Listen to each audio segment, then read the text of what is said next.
AutoCAD, comme tout logiciel de dessin technique ou artistique, utilise plusieurs types de systèmes de coordonnées afin que l'utilisateur positionne exactement chaque élément ou objet qu'il crée. Vous allez découvrir comment fonctionnent les systèmes de coordonnées et comment AutoCAD exploite cette notion des mathématiques.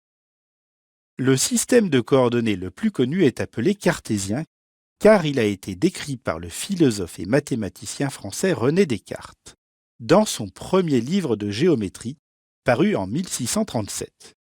Il est constitué de 1, 2 ou 3 axes pour la représentation mono, bi ou tridimensionnelle. Ici, nous utilisons exclusivement pour les explications un repère bidimensionnel, bien qu'AutoCAD utilise un système à 3 axes.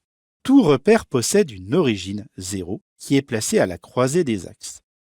Le repère cartésien utilisé dans AutoCAD est particulier car les unités de ces axes sont les mêmes et les axes se coupent en formant un angle droit.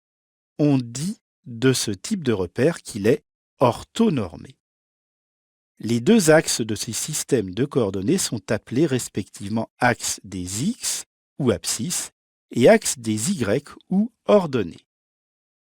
Dans un premier temps, nous examinons le système de coordonnées cartésiennes absolues. Pour positionner un point A, on place d'abord sa position sur l'axe des X, mesuré à partir de l'origine, et on procède de même pour la mesure sur l'axe des Y. Pour définir une ligne, il est nécessaire d'avoir un deuxième point B, ici aux coordonnées 9, 7. Un jeu de coordonnées est défini par la distance entre un point et l'origine mesurée sur X, puis sur Y.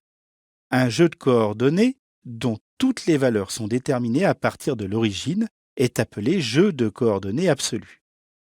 Dans ce cas présent, on obtient des coordonnées cartésiennes absolues. Les coordonnées cartésiennes relatives.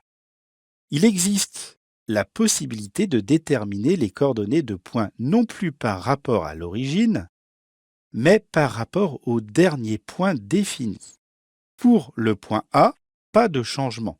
Comme c'est le premier point, il est forcément positionné de manière absolue. Mais sa position devient l'origine temporaire pour le point suivant B. Le point B est donc placé relativement à A. De la distance delta x sur l'axe des x et delta y sur l'axe des y, sachant que delta x est la distance entre A et B sur x et delta y est la distance entre A et B sur y. L'arrobase indique dans AutoCAD que le jeu de coordonnées est défini relativement. Dans AutoCAD, il est aussi possible d'utiliser un autre système de coordonnées, le système de coordonnées polaire. Il est théoriquement possible d'utiliser les coordonnées polaires absolues, mais cela peut devenir rapidement complexe car tous les angles sont dans ce cas calculés en partant de l'origine. Pour le dessin technique, les coordonnées polaires relatives sont beaucoup plus simples et intuitives. Un jeu de coordonnées polaires relatives permet de positionner un point B par rapport à un autre point A, déjà placé. Comme pour les coordonnées cartésiennes relatives, le point A est placé quelque part dans l'espace, soit au moyen de coordonnées cartésiennes absolues, soit au hasard. Pour positionner le point B, on a besoin de la distance réelle entre A et B, nommée D, et de l'angle formé par l'est, l'horizontale, qui correspond à l'angle 0, d'une part, et le segment AB, cet angle est nommé alpha. AutoCAD utilise un système de repères pour que l'utilisateur positionne les différents éléments de son dessin, appelé aussi géométrie. L'utilisateur définit la position d'un point à l'aide d'un jeu de coordonnées.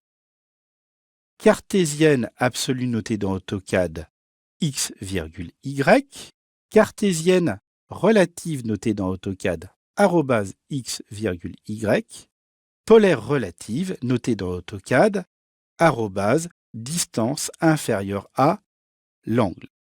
Rassurez-vous, il est nécessaire de connaître les coordonnées car c'est le principe de fonctionnement sous-jacent d'AutoCAD. Il est parfois nécessaire de les utiliser directement, mais la plupart des dessins sont réalisés avec des outils qui utilisent ce principe de fonctionnement, mais le dessinateur ne s'en aperçoit pas.